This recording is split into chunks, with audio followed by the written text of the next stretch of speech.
sebelumnya, Assalamualaikum warahmatullahi wabarakatuh. Waalaikumsalam warahmatullahi wabarakatuh. Selamat sore teman-teman semuanya dan juga selamat sore untuk Pak Tejo.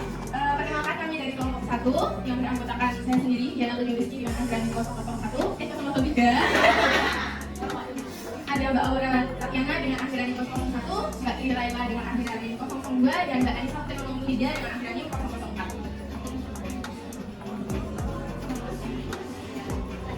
Oke, jadi pada sore hari ini kita akan membahas mengenai materi komunikasi.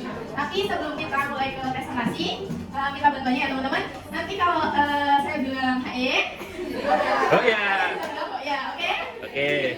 Sama ya. 1, 2, 3. HE. Oh ya. HE. Oh ya. HE. HE. Oh ya. Oke, terima kasih. Oke, next. Oke, untuk topik pembahasan kita, yang pertama ada mendengar aktif, lalu yang kedua ada negosiasi, yang ketiga public speaking, yang keempat ada storytelling, next. Yang kelima ada komunikasi verbal, yang keenam ada komunikasi non verbal, yang ketujuh ada presentasi, dan yang terakhir ada organisasi. Next. Oke teman-teman, jadi di sini untuk materi yang pertama yaitu ada mendengar aktif.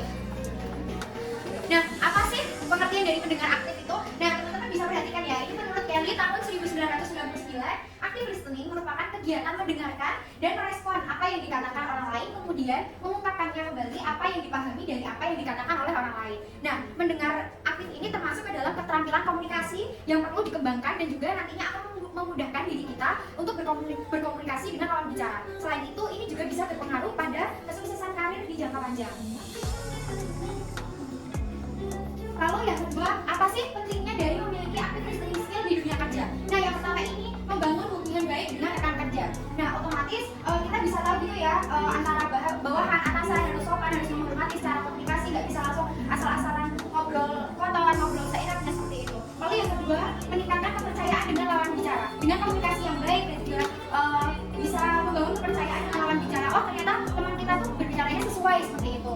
Nah, lalu yang ketiga, membantu memecahkan sebuah masalah dengan komunikasi yang baik dan juga penyampaian yang baik juga. Ketika ada masalah ataupun kita sedang negosiasi, tentunya akan mempermudah kita dalam memecahkan masalah. Lalu yang keempat, mencegah kehilangan informasi penting. Nah, contohnya itu misal kita di sebuah rapat gitu ya, kita ingin memberikan informasi, kalau komunikasinya kayak aku lupa. Nah, tentunya kita akan kehilangan informasi penting. Oleh sebab itu, active listening skill ini akan mempermudah kita agar tidak kehilangan informasi yang penting. Lalu yang kelima, mendorong produktivitas. Nah, terus caranya tuh gimana sih untuk meningkatkan active listening skill ini? Yang pertama, perhatikan dan juga tunjukkan. Jika ada yang berbicara, teman-teman bisa memperhatikan. Lalu yang kedua, refleksikan apa yang Anda dengar. Contohnya kita di seminar, webinar, tadi membahas tentang ini, maka kita bisa merefleksikan apa yang kita dengar. Lalu yang ketiga, tidak memotong pembicaraan. Jika mungkin ada obrolan yang penting, kita tidak langsung memotong begitu saja gitu ya. Lalu yang keempat, ajukan pertanyaan terbuka. Memang jika semisal ada yang dipertanyakan atau masih belum paham, itu nanti bisa dipertanyakan. Yang kelima, berlatih percakapan. Lalu yang keenam, perhatikan bahasa tubuh. Lalu yang terakhir adalah non-verbal active listening. Nah, untuk topik selanjutnya yaitu ada negosiasi.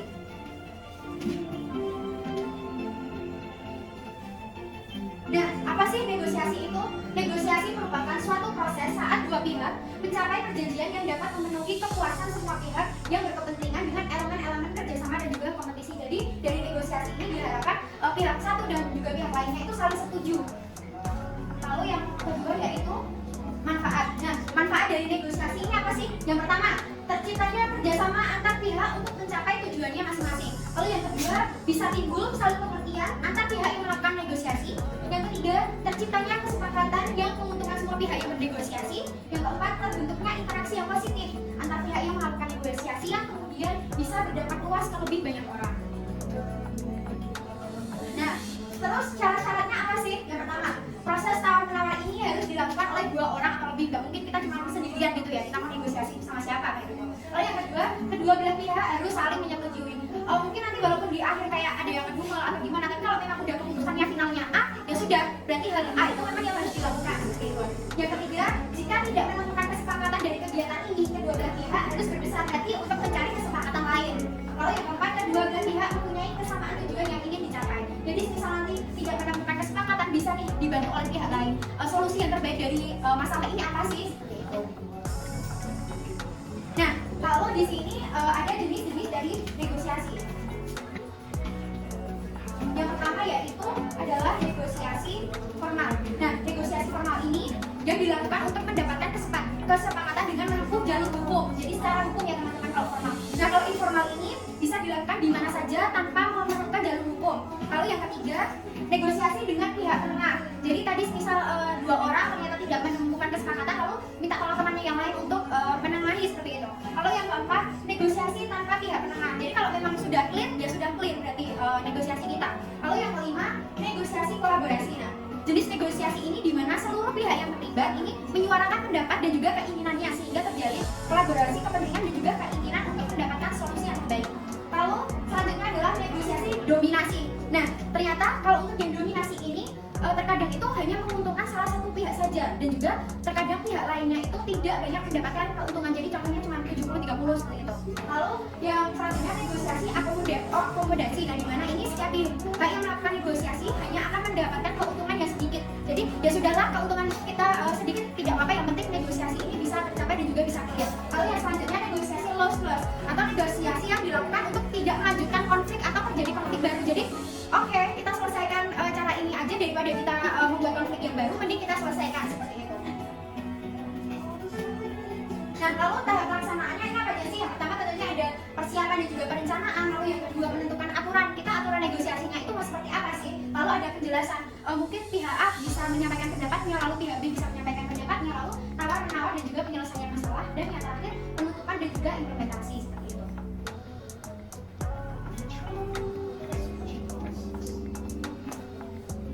Oke, kita masuk ke pembahasan selanjutnya yaitu mengenai public speaking. Oke, di sini kita akan belajar mengenai pengertian, tujuan dari public speaking, kemudian teknik soal dalam public speaking, kebiasaan dulu yang bersafal dan juga bahasa buku dalam public speaking.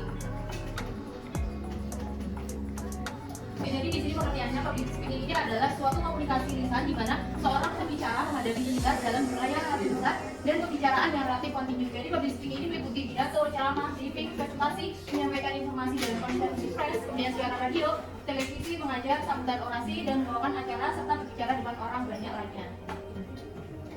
Nah, di sini ada 5 tujuannya. Yang pertama adalah menyampaikan informasi. Kemudian yang kedua adalah mempengaruhi. Jadi tujuan public speaking yang paling penting adalah mengubah dan mempengaruhi publik dalam berpikir dan bertindak. Kemudian yang ketiga di sini adalah menghibur.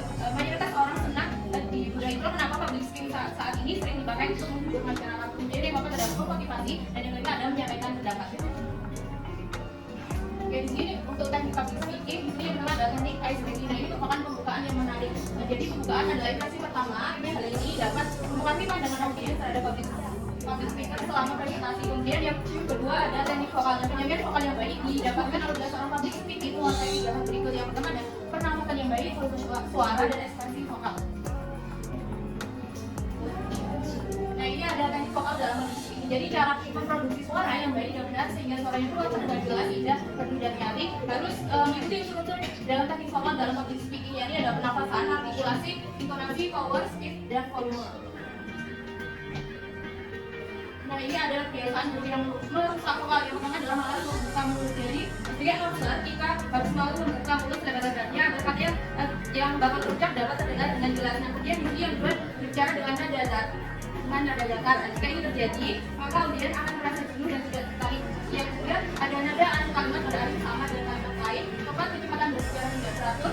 Dan yang kelima, penekanan kata atau kata yang tidak tepat. Jadi penekanan kata itu penting banget, namun jangan sampai salah pilih. Jika ini terjadi maka akan fatal dan mudah terdengar ada di telinga para audiens. Dan yang kalimat ini ada mengulangi atau menggunakan kata yang sama.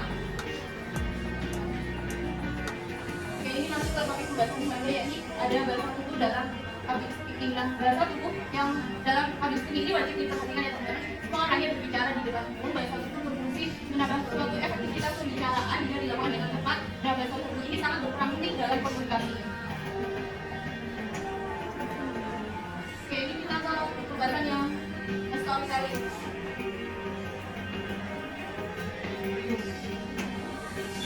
Jadi storytelling pengertiannya di sini merupakan kegiatan yang berkaitan dengan menceritakan sebuah cerita untuk satu atau lebih pendengar. Dan dalam storytelling ini, storyteller melakukan interaksi dua arah dengan pendengar lalu menentukan kisah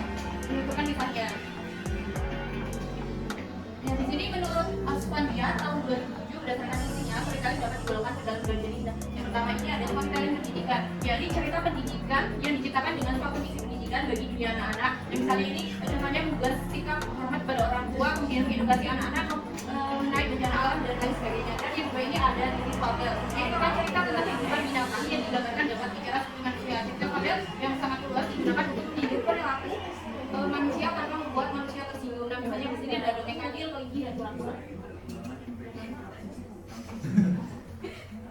Kemudian untuk tahapannya di sini menurut Gisela di tahun 1997 menyebutkan ada 3 tahapan dalam storytelling, yaitu ada kegiatan pembuka, kegiatan inti, dan kegiatan yang jadi di kegiatan pembuka ini pada awal kegiatan storyteller akan menarik fokus anak-anak dengan sebuah permainan konsentrasi sehingga tercipta sebuah kontak dua arah antara storyteller dengan audiens. Kemudian yang di kegiatan inti storyteller akan membawakan cerita dengan memperhatikan kata-kata, gestur, dan permainan suara sehingga menampilkan gambaran visual dalam alam pikir anak-anak. Dan yang ini ada kegiatan penunjang atau kegiatan penunjang. Jadi dia akan memberikan kesempatan kepada audiens untuk memperkaya pendapatnya secara lisan mengenai cerita yang sudah didengarkannya. Di sini dalam storytelling ini ada faktor-faktor yang penunjangnya. Yang pertama ini ada kontak mata. Jadi saat storytelling berlangsung, storyteller harus melakukan kontak mata dengan audiens. Kemudian yang kedua ada faktor mimik wajah. Nah, pada saat storytelling sedang berlangsung, wajah storyteller dapat menunjang hidup atau tidaknya sebuah cerita yang disampaikan. Dan yang ketiga ini ada gerak tubuh. Jadi gerak tubuh waktu proses storytelling dapat mendukung dan menggambarkan cerita yang lebih menarik. Dan yang keempat ini ada suara tinggi, rendahnya suara yang disampaikan pendengar. Karena digunakan storyteller untuk membawa audiens merasakan situasi dan cerita yang didengarkan. Dan yang kelima ini ada kecepatan. Storyteller harus mengatur kecepatan atau tempo dalam storytellingnya. Dan yang keenam ada alat peraga untuk menarik minat-minat anak dalam proses storytelling. Nah, ini ada kelebihan dan kekurangannya. Jadi untuk kelebihannya itu yang pertama kita dapat mengaktifkan dan membangkitkan semangat anak-anak, kemudian mengarahkan sebuah emosi sehingga menyatu pada satu kesimpulan yang terjadi pada akhir cerita. Ketiga, selalu memikat, keempat dapat mengurangi emosi, kelima dapat menumbuhkan kembangkan gaya bicara yang baik. Nah, untuk kekurangannya sendiri, yang pertama ini ada pemahaman audiens akan menjadi sulit ketika cerita itu telah terakumulasi oleh masa lain. Kemudian yang kedua di sini bersifat menolong dan dapat menjadikan anak-anak diri. Dan yang ketiga, sering terjadi ketidakselarasan isi cerita dengan konteks yang dimaksud sehingga pencapaian tujuan sudah diwujudkan. Baik, selanjutnya yaitu mengenai topik dari komunikasi verbal.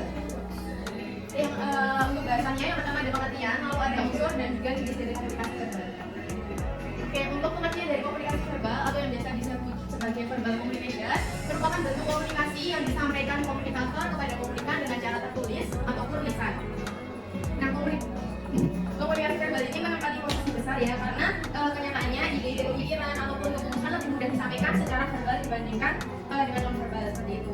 Lalu next, untuk unsur penting dalam komunikasi verbal itu terbagi menjadi dua, yaitu yang pertama bahasa dan yang kedua kata. Nah, bahasa ini pada dasarnya merupakan suatu sistem atau lambang yang memungkinkan orang untuk berbagi makna. Nah, dalam komunikasi verbal ini lambang bahasa yang dipergunakan merupakan bahasa lisan dan juga tertulis melalui kertas. Lalu yang kedua yaitu kata. Kata ini merupakan unit terkecil dari bahasa.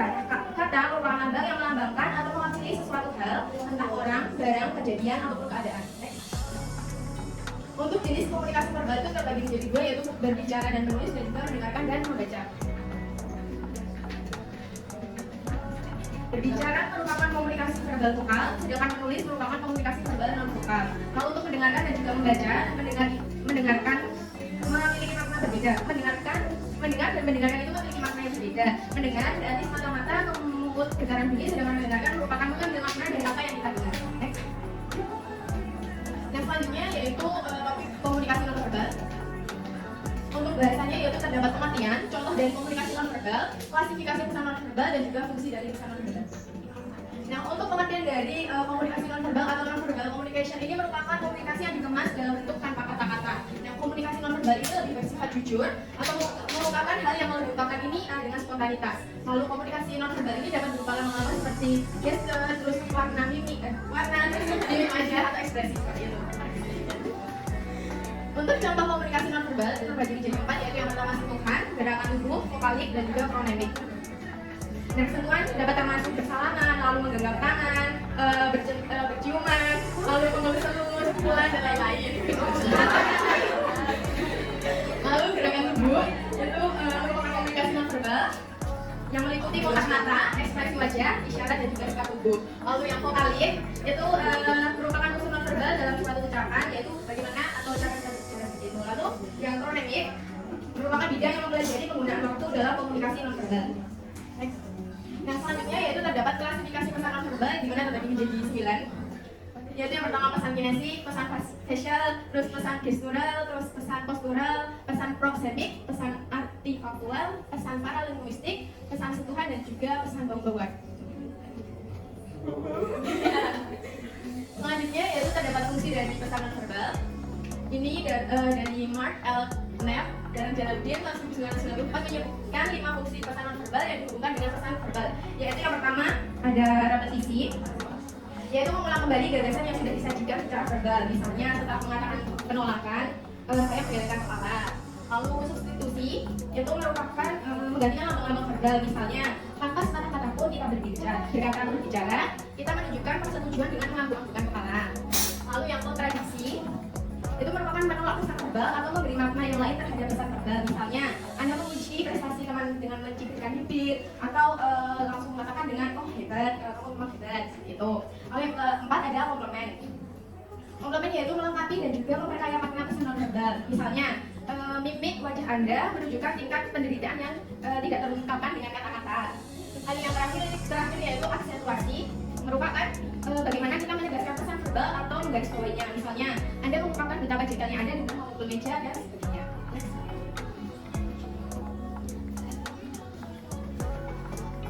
Untuk sebab yang terakhir kita masuk pada materi presentasi skill, di mana kita akan mencari tahu mengenai pengertian bentuk presentasi dan hal yang perlu dipersiapkan dalam melakukan presentasi. Kita tahu bahwa presentasi ini merupakan salah satu bagian dari public speaking atau kemampuan berbicara di depan publik yang sangat dibutuhkan, terutama bagi mereka yang pekerjaannya selalu berhubungan dengan orang atau pihak dari sebuah perusahaan. Contohnya kita saat ini, kami dan juga teman-teman di sini tentu pernah melaksanakan presentasi, dan itu adalah komunikasi antara dua arah dari kita dan juga teman-teman sekalian. Lalu untuk bentuk praktisi, presentasi yang pertama ini presentasi informatif. Presentasi informatif ini yang bertujuan sebatas memberikan informasi kepada audiens yang terkait suatu konten. Contohnya kita ambil adalah HR manager ketika dia menyampaikan sebuah materi kepada anak buahnya, tentu dia akan mengumpulkan hal tersebut untuk disampaikan seperti contohnya seperti itu. Kemudian presentasi persuasi. Jadi persuasi sendiri kita tahu bahwa ini sifatnya adalah memaksa. Nah, yang tujuannya ini lebih mempersuasi dan juga mengarahkan audiens itu sendiri melalui konten yang disampaikan. Contohnya adalah ketika kita menyampaikan sebuah proposal kerja atau apa, itu tentu kita untuk menarik sesuatu ikut dengan apa yang akan kita kerjakan. Lalu ada hal yang perlu dipersiapkan dari segi style. Segi style itu adalah ketika kita menyampaikan sebuah presentasi, tentu kita harus memperhatikan style apa yang kita pakai untuk menarik perhatian. Kan tidak mungkin ya kita menyampaikan presentasi tapi kita hanya menggunakan kaos atau hal-hal yang mungkin tidak formal. Jadi alangkah baiknya ketika kita melakukan presentasi, memperhatikan style apa yang kita pakai itu adalah suatu hal yang penting. Lalu dari segi cara berdiri, posisi blocking, bahasa tubuh, tutur kata, bahkan sampai pemilihan busana. Untuk cara berdiri, orang yang presentasi itu memang lebih bagus berdiri ada pada posisi center. Posisi center di mana dia itu dapat menjangkau daerah-daerah yang mungkin samping, sisi kiri, belakang, dan lain sebagainya. Kemudian untuk posisi blocking, seorang presentator atau dia yang mempresentasikan suatu hal tidak mungkin mempresentasikan sesuatu itu menutupi. Seperti ini kan tidak mungkin ya. Jadi kita harus berhadapan seperti ini untuk lebih jelas. Kemudian terkait bahasa tubuh itu seperti contohnya ketika kita melakukan presentasi tidak mungkin kita hanya diam seperti patung. Kita berhak kok untuk sedikit untuk mungkin menunjuk salah satu audiens atau lain sebagainya. Dan kemudian yang ketiga, dari sisi konten di sini yang perlu dipersiapkan seperti contohnya materi. Seperti kami saat ini memberikan sajian konten berupa presentasi PowerPoint. Oke, yang selanjutnya ya ini terkait dengan organizational skill. Organizational skill ini adalah kemampuan yang dapat membantu menggunakan waktu, sumber daya, hingga energi secara efisien. Dengan menguasai kemampuan ini dapat memprioritaskan dan merencanakan hal yang perlu dilakukan dalam menyelesaikan sebuah pekerjaan. Nah, adapun jenis-jenis dari organization skill ini adalah manajemen waktu. Mungkin untuk teman-teman di sini yang mungkin juga ikut organisasi, baik itu 1 atau 2, manajemen waktu ini adalah hal yang mungkin cukup sulit ya untuk digunakan, untuk dijalankan, betul atau tidak? Betul ya, terkadang kita itu sulit untuk memanage memanajemenkan waktu, membagi waktu kita. Nah, dengan mampu kita memang harus mengaturnya, karena dengan mengatur waktu dengan baik tentu kita tidak akan mengalami kerja lembur seperti kita mengerjakan sesuatu hal yang tentu dapat deadline hingga kita harus begadang sampai pagi, itu kan mungkin juga sangat melelahkan. Lalu yang kedua, komunikasi. Komunikasi ini adalah hal yang paling penting, karena dalam kita kalau misalkan berorganisasi kita juga harus melebarkan relasi ini. Nah, salah satu cara untuk melebarkan relasi ini adalah dengan melakukan komunikasi tentu saja. Lalu motivasi diri. Motivasi ini tidak semua orang memiliki motivasi yang besar.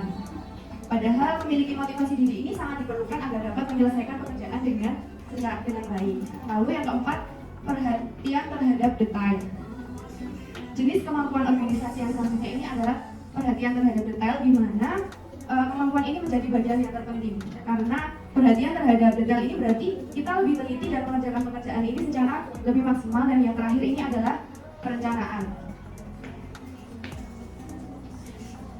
Lalu untuk yang terakhir adalah cara meningkatkan organizational skill, di mana yang pertama kita itu bisa untuk membuat daftar pekerjaan. Daftar pekerjaan itu seperti apa yang seharusnya kita akan kerjakan. Kita buat mungkin seperti timeline ya. Jadi itu akan lebih mempermudah kita untuk mengerjakan satu demi satu dan tidak akan ada yang tertinggal. Lalu kerjakan sesuai jadwal. Lebih baik kita mengerjakan sesuatu hal ini sesuai apa yang sudah kita tuliskan, karena kalau kita lompat-lompat, hal ini akan sangat menyulitkan kita sendiri. Kemudian memanfaatkan tools. Hal ini tersedia bagi macam jenis tool yang dapat digunakan. Dengan memanfaatkan tools yang tepat, pastinya bisa untuk menyelesaikan sebuah pekerjaan. Dan yang terakhir, komunikasi dengan tim. Dalam mengerjakan pekerjaan bersama anggota tim, tentu kami perlu, kita semua di sini maksudnya perlu untuk mengkomunikasikan jadwal perencanaan kita secara dengan baik.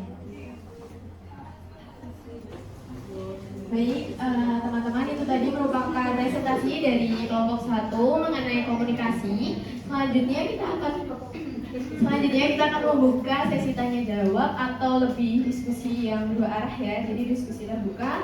Mungkin kita buka termin 1 terlebih dahulu untuk 3 penanya. Bagi teman-teman yang ingin bertanya bisa mengangkat tangan terlebih dahulu ya. Kita sambil cek dari poin keaktifan ya. Kita lihat dari Koneksi Bluetooth berhasil. Mungkin ada Mbak Nadia. Jangan saya. Ya. Ada Mbak Iftitah dan juga Mbak Desi. Mungkin bisa Mbak Nadia terlebih dahulu.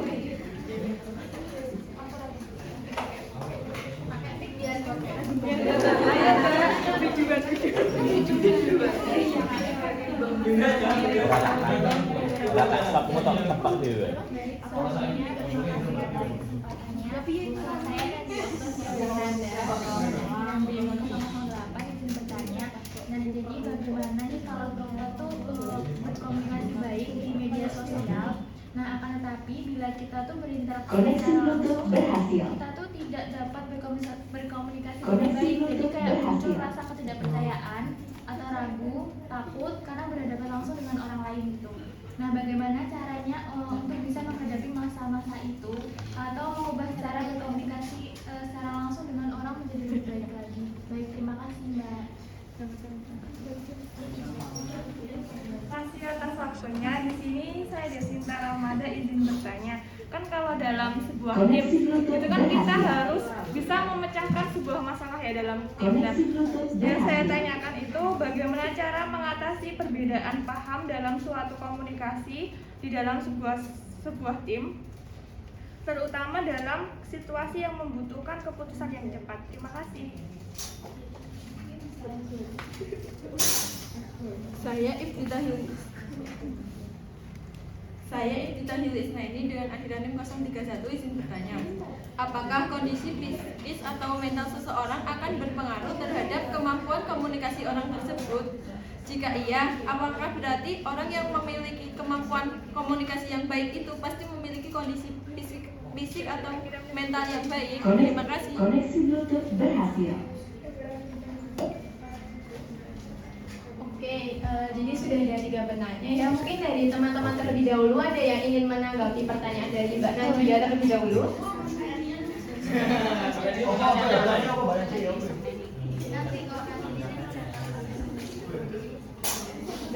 Pertanyaan dari Mbak Nadia, bagaimana cara kita kan di sosial media bisa berkomunikasi dengan baik ya.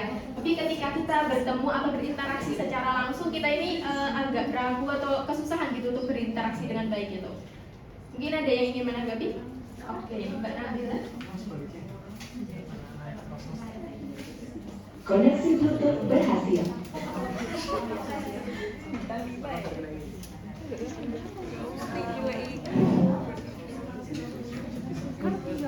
Saya Nabila Farahani 005.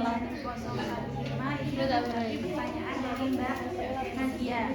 Mbak Nadia kan tanya, artinya dia di sosial media atau di dunia mayanya dia bisa berkomunikasi dengan baik, tapi realitanya dia nggak bisa.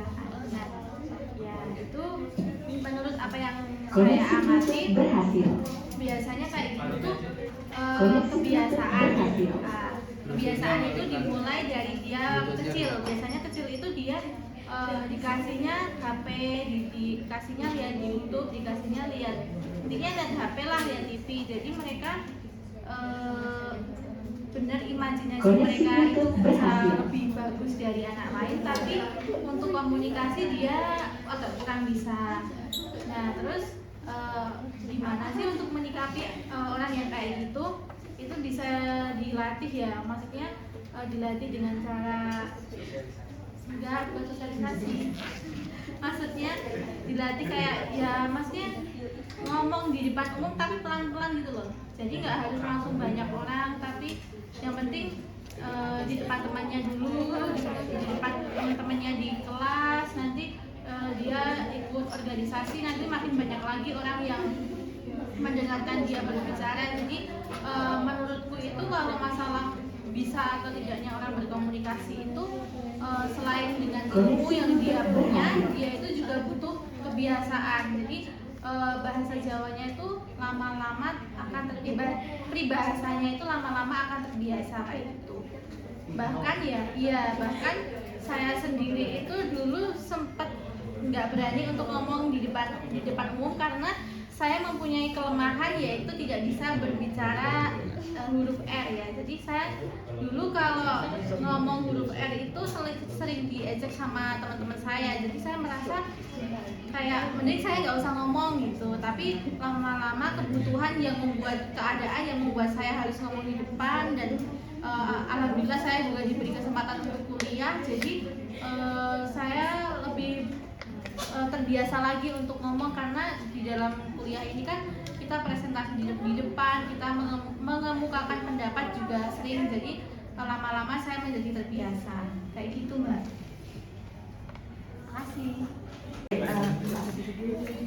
Oke, saya setuju sama Mbak Nabila, mungkin bisa lebih untuk latihan sama orang gitu ya, bicara dua arah gitu. Tapi teman-teman juga perlu ingat bahwa dengan media sosial kita juga bisa mengembangkan komunikasi gitu loh. Jadi nggak selamanya media sosial tuh buruk atau negatif gitu.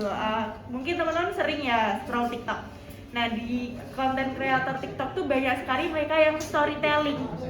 Nah secara tidak langsung tuh mereka juga mengasah kemampuan berbahasa mereka. Nah kembali lagi ke dirinya sendiri, gimana dia menyikapinya.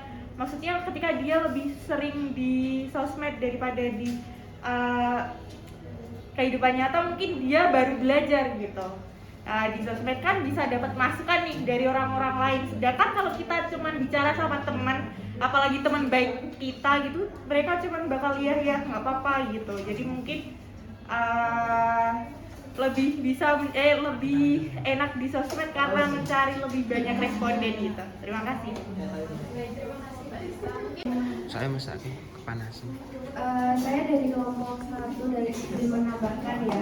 Yang pertama saya juga afirmasi terkait dari jawaban Mbak Nabila dan juga Mbak Lista itu. Berkomunikasi secara langsung apalagi menyampaikan sebuah pendapat itu memang suatu hal yang mungkin sulit untuk dilakukan sebagian orang. Nah, apalagi mungkin mereka yang mudah berkomunikasi di media sosial pun tidak serta-merta dia mudah berkomunikasinya itu secara universal atau umum. Mungkin mereka berkomunikasi hanya sekedar WhatsApp atau apapun itu. Nah, sebenarnya kita perlu tahu dulu sih apa sih yang menyebabkan sebagian orang ini itu takut untuk berbicara di depan. Mungkin mereka itu takut salah ngomong, takut bicaranya belepotan, seperti yang Mbak Nabila bicarakan tadi, takut karena mungkin Mbak Nabila kurang jelas ya bilang R-nya. Nah mungkin itu nggak pede ya namanya. Nah hal itu tuh sangat wajar. Nah yang perlu dilakukan itu adalah berusaha untuk nggak takut berbicara di depan. Karena saya sendiri pun juga mungkin memiliki pengalaman yang sama dengan kalian semua, sedikit sulit untuk berbicara di depan. Contohnya, saya juga nggak jarang kok ketika berbicara di depan itu ada kata a yang sebenarnya itu tuh nggak boleh untuk berbicara. Ya bukan nggak boleh tapi kurang baik ya. Mungkin lebih baik itu tuh untuk dihindari. Nah, ada beberapa cara yang mungkin bisa kita lakukan Koneksi Bluetooth berhasil. untuk meminimalisir itu adalah betul dengan cara mempraktekkan. Mempraktekkan ini bisa kita mulai dengan lingkup yang kecil, seperti kita berbicara di depan keluarga kita. Itu kan bisa melatih kita untuk lebih berani mengungkapkan pendapat atau apapun itu. Untuk lebih luasnya lagi, kita bisa di depan kelas, seperti kita melakukan presentasi pada saat hari ini tuh kita juga melatih bagaimana kita berbicara di depan umum. Lalu mengambil inisiatif. Inisiatif ini dalam diskusi kelompok, kita bisa kok mengungkapkan pendapat ketika kita sedang berdiskusi kelompok dan lain sebagainya. Seperti itu tambahan dari saya. Bagaimana Mbak Nadia? Baik, terima kasih. Itu tadi merupakan jawaban atas pertanyaan dari Mbak Nadia ya. Mungkin kita bisa lanjut ke pertanyaan kedua, yaitu pertanyaan Mbak Desinta. Mungkin dari teman-teman. Ya, cek. Ya, cara mengatasi perbedaan paham dalam suatu komunikasi. Nah, ini mungkin oh iya. Ya, perkenalkan saya Muhammad Rahman, NIM 023 NIM 039. Izin menjawab pertanyaan Mbak Desinta ya. Cara mengatasi perbedaan paham dalam suatu komunikasi. Ini mungkin cukup sering kita temukan, cukup sering terjadi. Mungkin misalnya di saat kerja kelompok atau mungkin di organisasi mungkin yang cukup sering itu dan lain sebagainya. Nah, sebenarnya kalau dari yang saya lihat untuk menghadapi permasalahan ini mungkin pertama tenang dulu. Koneksi Bluetooth berhasil. Jadi biasanya yang membuat apa nggak nyambung gitu, komunikasi antara A dengan B nggak nyambung, apalagi mungkin situasinya genting dan sebagainya, itu lebih karena ketidaktenangan gitu. Jadinya bingung gitu mau nyampaikan apa, caranya bagaimana, kadang-kadang nggak nyambung kayak gitu. Disuruh ngambil A malah ngambil B gitu kan, atau minta tolong A malah yang dikasihkan B kayak gitu. Jadinya tidak nyambung gitu karena informasi yang disampaikan tuh tidak sempurna, dan karena kondisi psikisnya tadi tuh kurang tenang gitu. Jadi ya bingung gitu, informasi yang seperti apa yang mau aku sampaikan kayak gitu.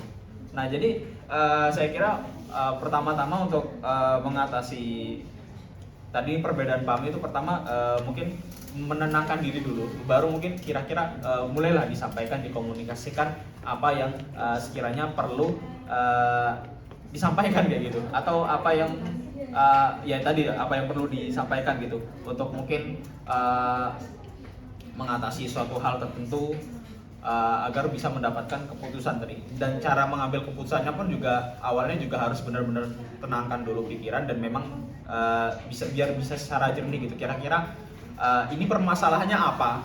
Itu harus benar-benar paham dulu. Itu permasalahannya apa, dan kira-kira solusi apa yang bisa kuterapkan dengan segala sumber daya yang ada saat ini gitu.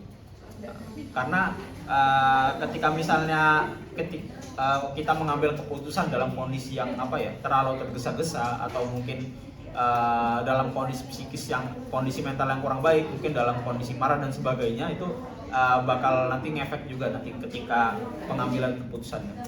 Dari saya seperti itu. Mungkin kalau ada yang ingin mengoreksi atau menambahkan, silakan. Sebelumnya saya Indrayanto dengan NIM 036 izin menambahkan pernyataan yang sudah dijelaskan oleh sama Mas Fadil.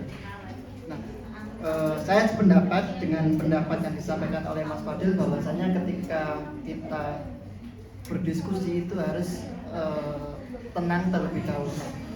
Tetapi dalam beberapa kasus ya, ketika diskusinya itu termasuk besar, maka kita juga harus memperhatikan tempat diskusi itu. Misal sederhananya ketika kita mengerjakan tugas gitu ya, misal mata kuliahnya Pak Tejo gitu, kita ambil contoh.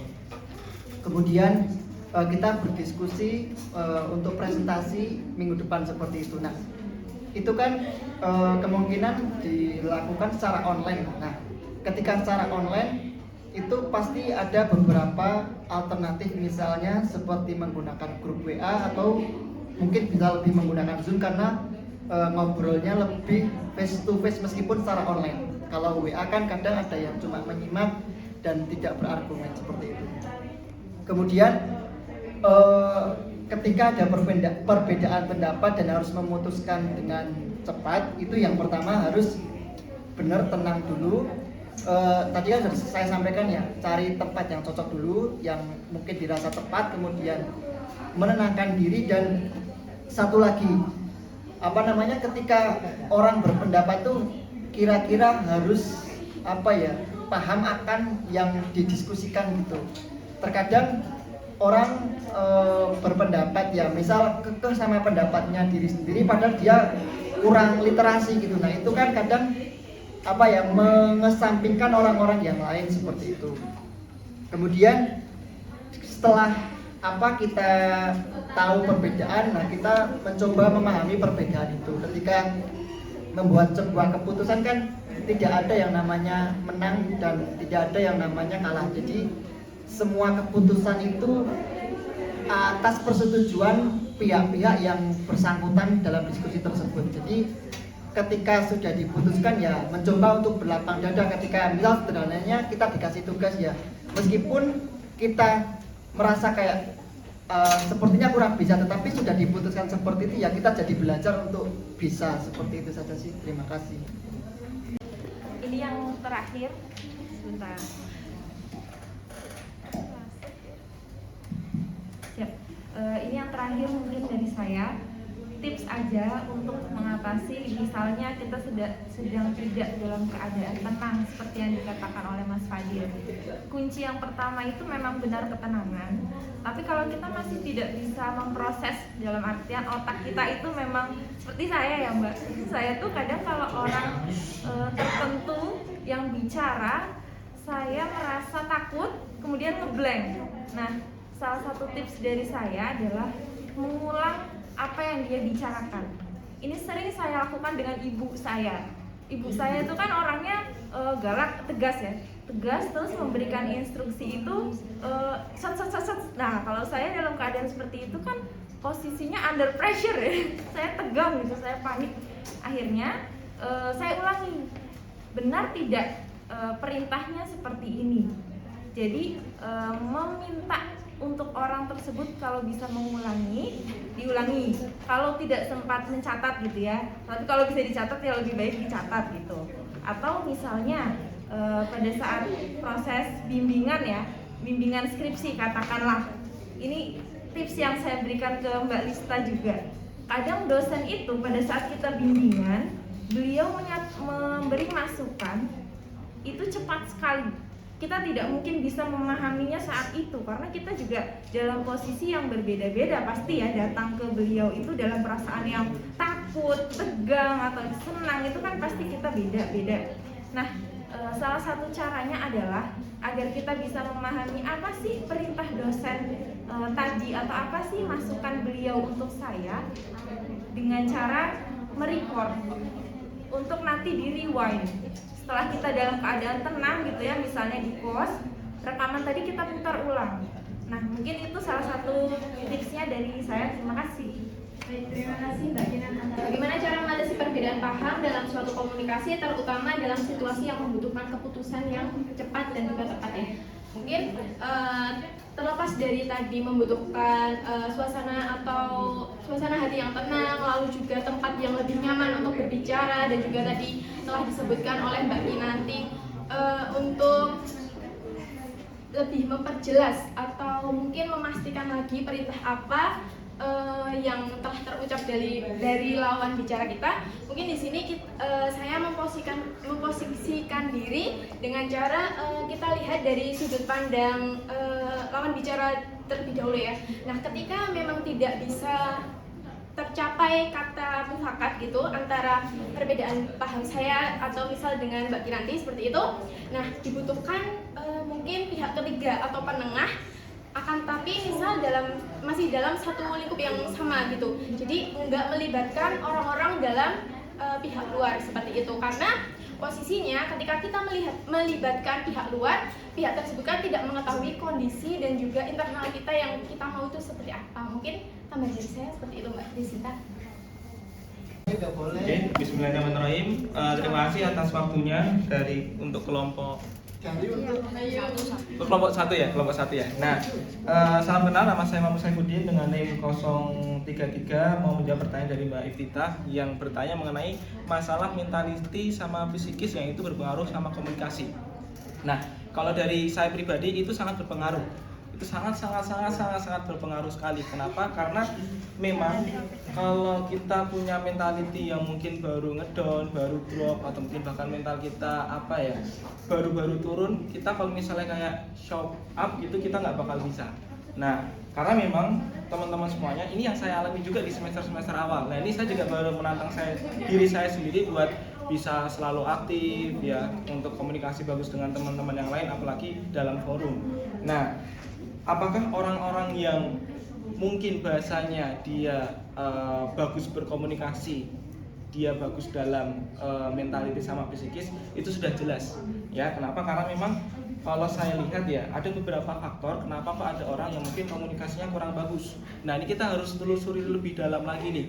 Karena nggak cuma hanya sekedar dia nggak jago bicara, semua orang pasti bisa bicara. Yang ada di pikirannya dia itu pasti bisa mau bilang ini, tapi pas mau bilang itu udah hancur semuanya biasanya. Apalagi ada demam panggung, atau mungkin pas udah maju malah amburadul semua. Itu karena mungkin ada beberapa faktor di mentality sama psikisnya, dan itu ada faktor-faktornya teman-teman. Kalau dari saya melihat, pertama dari lingkungannya dia sendiri nih, baik dari tempat tinggal, waktu dia pas kecil itu bagaimana, apakah didengarkan sama orang tua, atau mungkin dia selalu dibentak-bentak, itu ternyata pengaruh sampai sekarang. Itu pengaruh sekali. Terus pola pikir yang melekat dari kecil, terus kemudian ada namanya kurangnya pengalaman, dan tentunya orang-orang yang mungkin belum bisa berkomunikasi bagus, itu berasal dari namanya dia kurang bisa beradaptasi sih. Kurang bisa beradaptasi, jadi dia masih hanya di situ-situ aja. Dan memang ini harus dilatih. Gimana caranya? Dipaksakan memang untuk bisa percaya diri, untuk bisa yang namanya berani untuk melawan rasa takut. Karena memang rasa takut itu ya kita harus beranikan ya untuk kita melangkah lebih jauh. Kemudian kita wajib beradaptasi nih ya. Terus ada lagi yang paling penting, jangan insecure. Apapun pendapat kita, apapun yang mungkin bakal kita sampaikan, nggak peduli apa orang lain bilang, yang penting kita wajib nggak boleh insecure ya. Kita wajib benar-benar ya, itu pendapat saya. Nah, mungkin ada yang bisa nambahin kan seperti itu bagusnya, dan tidak menjadikan kesalahan sebagai beban. Apalagi tipikal saya orang-orang introvert ya, mungkin lebih suka menyendiri daripada keramaian sebenarnya ya. Cuman saya paksakan, iya benar Mas. Cuman saya paksakan ya. Jadi kalau misalnya ngomong di depan panggung itu jujur saya nggak nyaman, walaupun di otak saya itu udah bisa semuanya, tapi jujur nggak nyaman, dan itu sangat-sangat menguras tenaga sebenarnya. Nah, makanya itu memang perlu dilatih, dan jam terbang kalau saya, dan terutama bagi saya biar nggak introvert banget ya, itu the bestnya kalau saya buku sih begitu ya. Terima kasih. Nah, izin menambahkan jawaban dari Mas Saif tadi terkait apakah kondisi psikis atau mental seseorang itu bisa berpengaruh terhadap komunikasi orang tersebut. Nah, menurut saya juga sangat-sangat berpengaruh ya, soalnya terkadang orang-orang yang mungkin ada kasus kayak mentality atau bagaimana itu, kadang mereka justru bisa menyembunyikan dirinya, benar-benar kayak aku nggak mau komunikasi sama siapapun seperti itu, dan lebih terkadang itu mereka juga menutup dirinya gitu loh dari keramaian, dari orang lain. Jadi mungkin karena entah insecure, entah ketakutan ataupun apapun itu, justru mereka itu membatasi dirinya sendiri untuk berkomunikasi dengan orang lain, dan justru lebih untuk yaudah aku sendiri aja, aku sendiri bisa seperti itu. Jadi menurut saya sangat-sangat berpengaruh. Lalu apakah berarti orang-orang yang memiliki kemampuan komunikasi yang baik pasti memiliki kondisi psikis atau mental yang baik? Kalau dari saya sendiri itu belum tentu. Jadi terkadang teman-teman yang mungkin kondisi psikis atau mentalnya itu terganggu atau apa, kan kita nggak tahu nih kondisi aslinya mereka itu bagaimana. Semisal dia itu sebenarnya ketika komunikasi sama orang, komunikasi di luar dari lingkupnya dia sendiri itu dia bisa lancar, bisa baik, dia masih bisa presentasi, bisa mengungkapkan sesuatu dengan yang baik. Akan tetapi ketika dia di rumah, ketika dia sendiri ternyata dia ada masalah, ada ini dan mentalnya terganggu atau gimana. Jadi dia terkadang itu lebih bisa fake gitu loh teman-teman. Jadi mungkin di dunia luar dia itu sebenarnya bisa jago komunikasinya, tetapi kadang ketika sendiri atau apa tuh dia tuh sebenarnya stres. Jadi kadang ada faktor-faktor eksternal atau faktor-faktor lingkungan di luar itu yang menyebabkan seseorang itu terkadang melakukan hal kayak gitu kalau emang psikis atau mentalnya kita tuh udah terganggu seperti itu. Kita di luar tuh fine-fine aja, kita masih bisa ngobrol, komunikasi, masih bisa cerita, tapi ternyata di belakang itu kita banyak masalah dan kita nggak tahu loh teman-teman, ternyata semisal ada teman kita yang mungkin ke psikiater, terus kita harus ke dokter kayak gitu untuk ternyata ada yang salah dalam diri aku. Kalau di luar nggak apa-apa, fine-fine aja, tapi ternyata kalau di dalam itu dia ada masalah seperti itu. Mungkin itu dari saya, Kak. Oke, mungkin masih ada tambahan? Oke, cukup. Jadi di sini saya izin menyimpulkan terkait presentasi pada hari ini ya. Kita sebagai makhluk sosial tentunya memerlukan bantuan dari sesama makhluk ya. Oleh karena itu, kenapa adanya komunikasi itu penting? Karena ketika kita tidak mempelajari atau ketika kita tidak mengetahui bagaimana kita berkomunikasi dengan baik, tentunya nantinya kedepannya akan timbul berbagai masalah baru seperti itu. Oke, sebelum kita tutup, Bu Dina membawa bonsai, lalu duduk makan stroberi.